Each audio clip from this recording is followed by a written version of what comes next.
Governor Rick Snyder has said Michigan is underachieving in its education outcomes and has set his sights on education reform to balance the state budget. Education spending has been cut.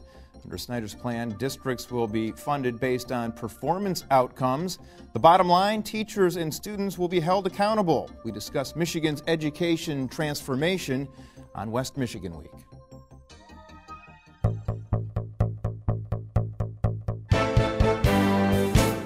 And thank you for joining us on this Memorial Day weekend edition. On the panel, Carol Valade, Grand Rapids Business Journal, dealing with some allergies here. So yes, that's right. We'll turn up the mic. Try not to speak too much.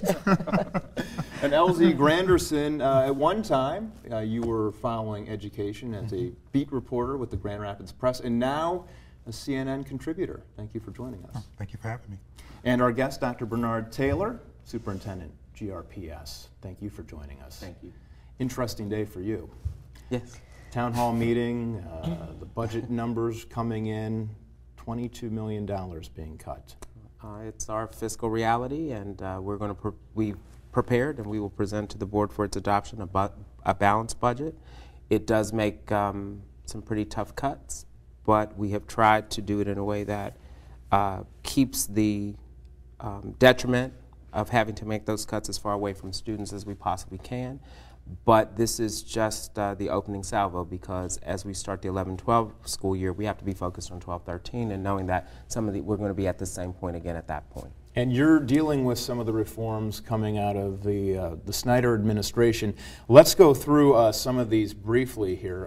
The first measure of Mr. Snyder's proposal is a comprehensive education system.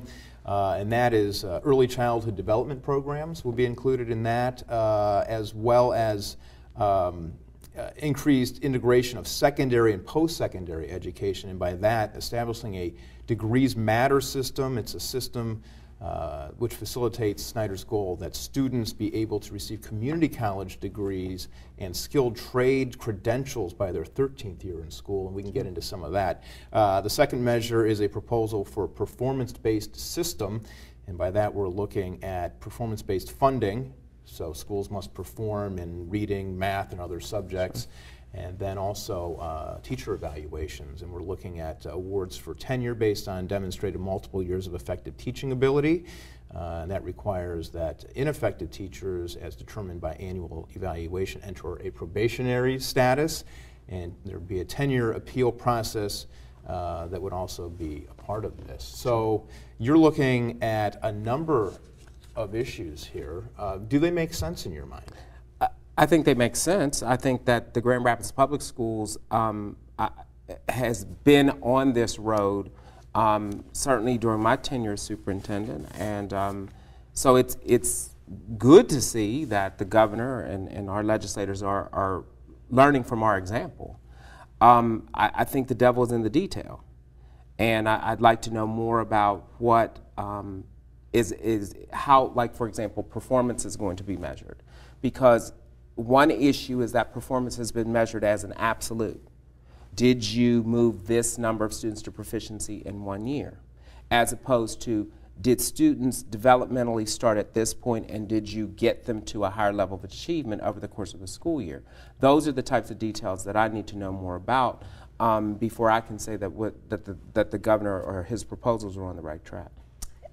Dr. Snyder, Grand Rapids Magazine annually puts together a list of 30 school districts in 3 counties and looks at MEP scores, student-teacher ratios, debt per student, voter turnout, a wide range of 30 categories, and then ranks the schools.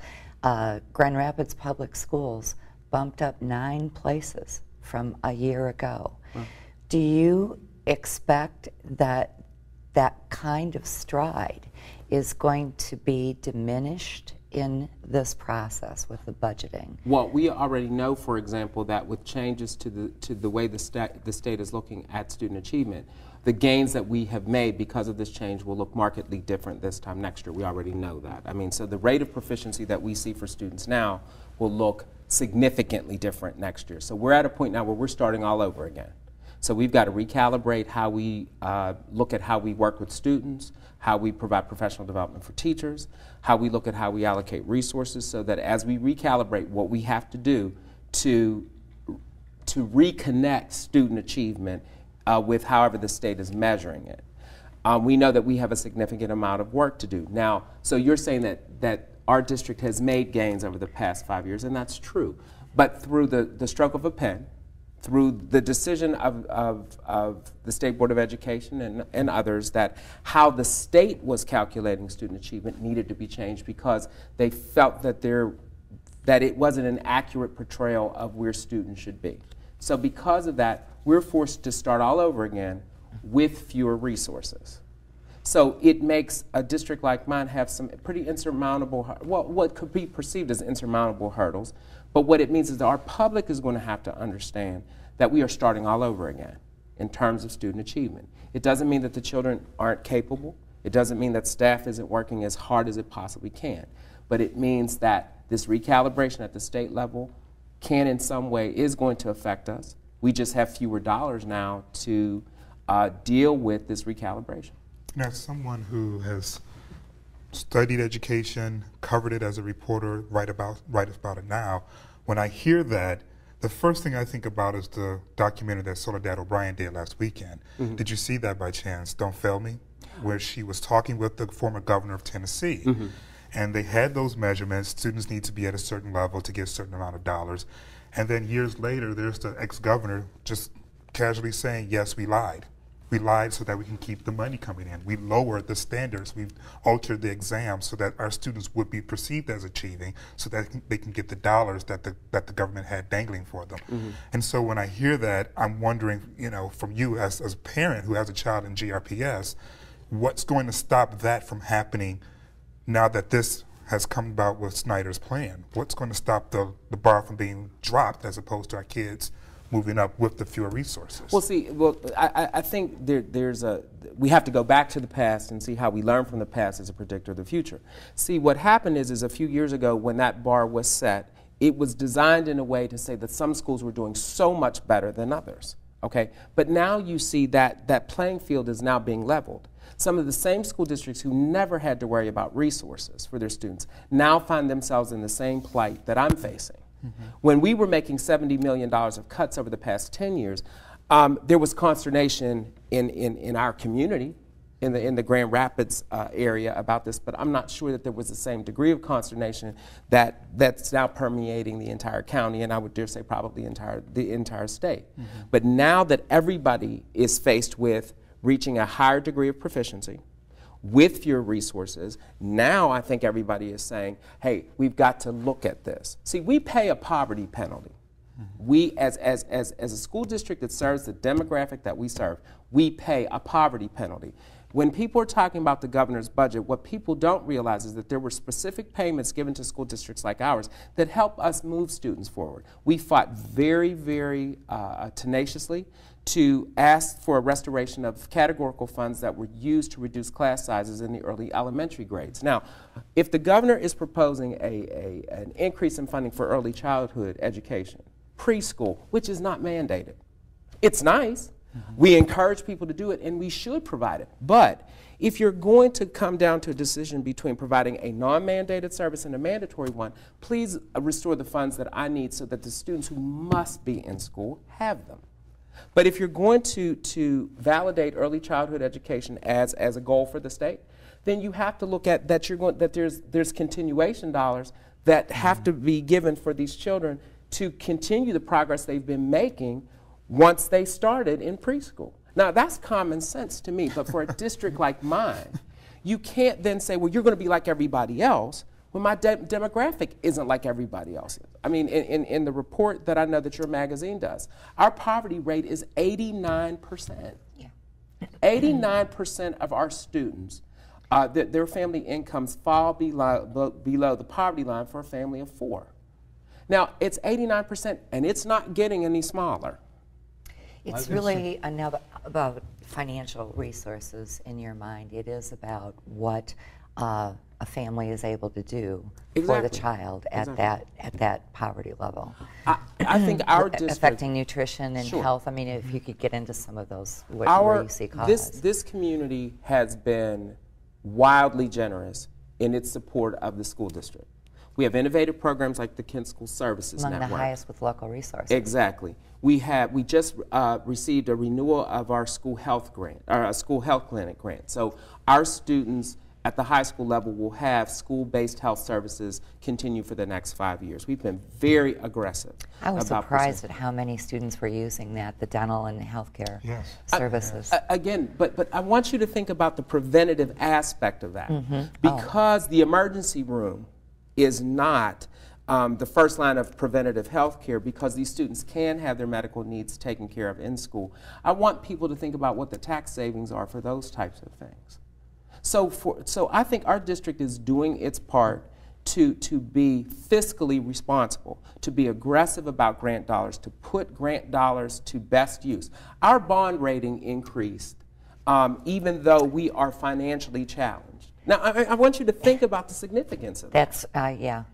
That's huge. So being fiscally prudent, making appropriate cuts, and these things don't endear you to people. I mean, I don't think there's going to be a ticker tape parade for me anytime in the near future.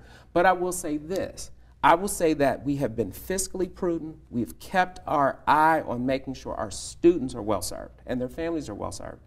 And we're doing it in a climate where districts like ours that are continuously trying to figure out what they need to do to improve student achievement find themselves constantly making progress, moving forward, and then just as soon as you're ready to hit the accelerator and go even faster, something comes along and you go all the way back to go. And is it discouraging? On some levels, yes. But it's also empowering and encouraging because you have to still figure all this out. Do you think we don't care? Do you think that when I say we, I'm speaking of the general public, like we understand and we feel the pain and we go, yeah, this is being cut. But I don't see the same level of passion as when the GOP unveiled a plan to talk about cutting Medicare and Medicaid. I saw a lot more passion with that than I have seen still when districts are talking about cutting their millions for their education. There hasn't been what I would call something real visceral that happens to people to let them know how serious this is. What I mean by that is, if we said school was only going to be 2 days a week, or we were going to parcel it out, this is how much we have, so your child may not be able to come to school 5 days a week. If we cut sports, or if we said, get to school the best way you can, we're not going to bus you. We do everything we can to minimize pain. But let me give you something that is becoming increasingly an issue for me to deal with. When I look at the cuts that we're making, I have to be concerned about who those cuts are impacting. Those cuts are impacting now people who live in the city, so are city taxpayers, people who have children in the district, so the school aid that we receive is coming from these families, and also the employee groups that provide the most level of diversity for our students. So what I see we're doing is we're cutting the very lifeblood of our district. And we're also cutting people who are tax-paying citizens in Grand Rapids. That's who we're cutting first. So what does that do to quality of life here? See, we're always talking about trying to attract people here. I have to worry about who is here, who has been here, and who have been the primary constituents of the Grand Rapids Public Schools for many, many, many years. Those are the families that I have to be concerned about. Am I concerned that we have excellent teachers in front of our students? Absolutely. But am I also concerned that those students need to see people who live in their neighborhoods, who have common experiences, and who can relate to them on levels that sometimes other people can't? That's equally as important. But these are taxpayers. And if we don't figure this out, what is this going to do to quality of life in Grand Rapids when some of the very people who have been lifelong residents here start losing their homes and have to consider leaving someplace else because their livelihood is being threatened by this perception of how we should be fiscally prudent? We're going to take a quick break here. When we come back, more with Dr. Bernard Bernie Taylor in just 1 minute.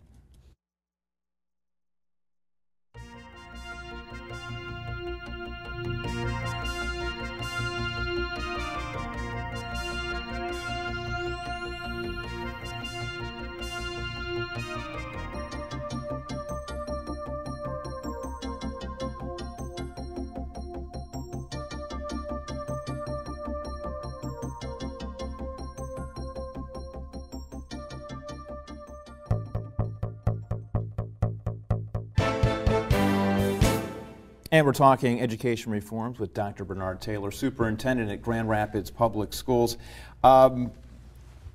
Elsie brought up a good point about do people really care? And I think people care at a lot of levels. I'm going to read a letter from a superintendent in this state, and it's addressed to Governor Rick Snyder. He writes, "This is why I'm proposing to make my school a prison. The state of Michigan spends annually somewhere between $30,000 and $40,000 per prisoner, yet we are struggling to provide schools with $7,000 per student. I guess we need to treat our students like they're prisoners, with equal funding. Please give my students 3 meals a day. Please give my children access to free health care. Please provide my school district internet access and computers. Please put books in my library. Please give my students a weight room so we can get big and strong. We provide all of these things to prisoners because they have constitutional rights. What about the rights of youth and our future? Please provide for my students in my school district the same way we provide for a prisoner. It's the least we can do to prepare our students for the future by giving our schools the resources necessary to keep our students out of prison." And it is addressed Nathan Booth, Superintendent, Ithaca Public Schools. I'm going to guess frustration and reality and a message that I think a lot of the leaders feel. That's very provocative, but there are some aspects that I think are right on target, because we know that one of the greatest predictors of who will be in prison is how students fare by 3rd grade. When you start, data shows that if a student is a struggling reader in the early elementary grades, that it increases exponentially the likelihood that that child may be incarcerated. So what the gentleman is saying is that an ounce of prevention is worth a pound of cure. So we're either going to get our priorities together and figure out how we prevent having to spend $30,000 to $40,000 on someone to be incarcerated. And that's by providing them with a quality educational experience. And some of the sideshow issues that get into this, health care, retirement, things like that, I think that there's a more judicious way to figure that out. But I think what it comes down to is that there is going to come a point where there will not be sufficient resources for us to provide the variety of services that we provide for students. And at some point, if we can't do it, the question I ask is who will? Because if there was somebody else who was prepared to do it, then the question should be, why haven't they? What do resources have to do with the attainment level of students across this country compared to other industrialized countries?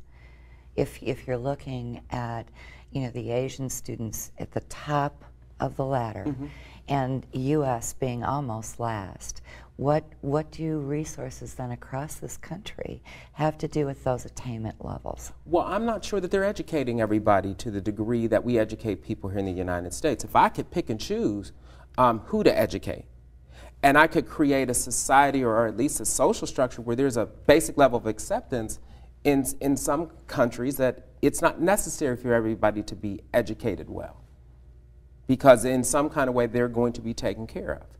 If we start to parcel out education, as I think it is done in some places around the world, or there isn't universal access, there isn't a degree of services that we provide for all students regardless of how they come to us. In some of those countries, they are not providing special education services to the degree that we do. Is that the right thing to do for us? Absolutely it is. Do you think those types of programs then skew those averages? Certainly, certainly. I mean, I would dare say that there is no way in China, given its population, that everyone is being educated in the same way. Now, I had the opportunity to visit China, and I visited their schools, and it was very, very clear to me that everybody was not being educated in the way that we take everyone who walks through our doors, however they present themselves, whatever their condition, and we try to figure out the best way to serve them. But with that being said, though, there certainly is a model that is being used with the students who are in the classrooms, that perhaps there are some things that we can borrow and bring to our education system. I mean, that's not necessarily the same thing that's happening like in Canada, and they're leading us in certain categories. I know that I believe it's Finland that has the #1. Right. They have a totally culturally different approach to education in terms of how teachers are educated, Certainly. how their degrees are handled, how their first couple of years in front of students are handled.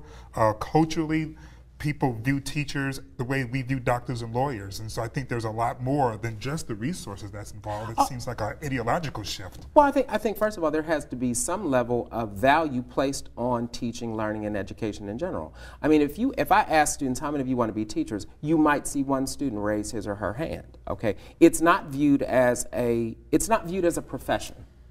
It's viewed as a job, and that's very, very different. Do teachers get the respect that they deserve? I don't think any educator gets the respect that he or she deserves.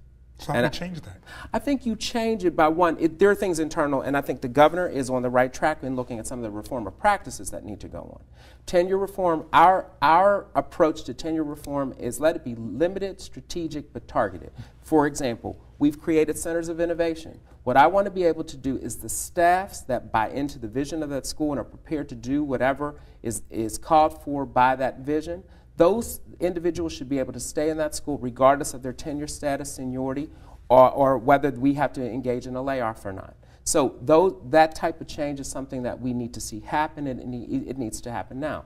We need to be encouraging creating within a school district loose confederations of schools. And what I mean by that is that if a school has an innovative concept, or if there's something that the public or students want, we should be able to incubate that, but it shouldn't have to exist as a separate franchise, i.e. as a charter school, because the funds that accrue to that school still have to accrue a benefit to all students. And I think that's where we're trying to innovate, we're trying to incubate new types of schools and new ways of doing things, but we're setting them up as competitive models. There's a way to do this where the sum of its parts can benefit the entire whole. And I think once we start looking at all the resources that are attributable to how we want to educate students, I think that we can look at a way to provide as much choice and flexibility as we can, but do it so that we don't create educational winners and losers on the part of our student population.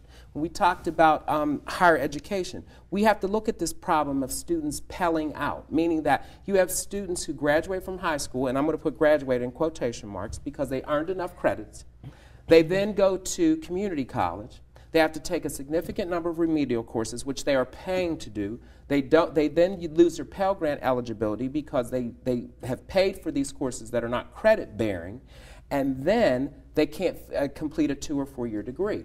We need to figure out how, as a school district and the community college, we figure out how to work together so that they can receive the remedial services that they need. They can do it while they're still part of the K through 12 system.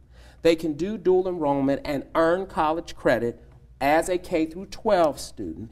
Then the likelihood of them going to community college or a 4-year institution without the need for remediation then means that their Pell Grant eligibility isn't jeopardized. The impediment to that, though, is that if we educate a student beyond 4 years, our graduation rate takes a hit and our dropout rate increases. That's a bureaucratic impediment. That has nothing to do with preparation, teacher tenure, or anything like that. It has to do with a bureaucratic rule that was designed to make some school districts look better and make some school districts look worse. I know, Elsie, you'd written the op-ed piece on year-round school. We have 2 minutes here. Well, I mean, the research has shown that students tend to forget things, during that 3-month gap. And the piece that I had written was talking about eliminating that 3-month gap, maybe cutting it up throughout the course of the full year, so that students are still getting breaks, parents are still getting breaks, but that we aren't risking those students losing so much of their information and having to start over at the beginning of the fall.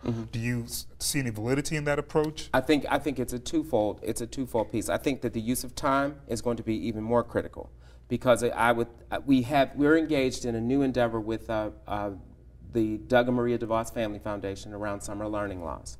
And early, very preliminary data that we've gotten from what we did last year did show that with certain types of programming, you can minimize the impacts of summer learning loss. But again, those initiatives are helping our students. We're going to continue with them. And I think those are the types of things that we need to talk more about as we look at really reforming education practice. All right. I'd like to thank the panel. Carol Valade, you. LZ Michigan. That was LZ Granderson. That was one of our programs. I know, you have T-shirts. Promotion. LZ Granderson, CNN contributor, thank you for being here. Hope you can come back. And Dr. Bernard Taylor, Superintendent, GRPS. Thank you. Good luck Tuesday as you're a finalist for the Cleveland position. No matter how it works out, I mean, I have a great job and I work for great students, so no matter how it works out, I'm going to be just fine. Well, you're passionate either way. We thank you for being Thank you. here. And thank you for joining us this week. We'll see you next week on West Michigan Week.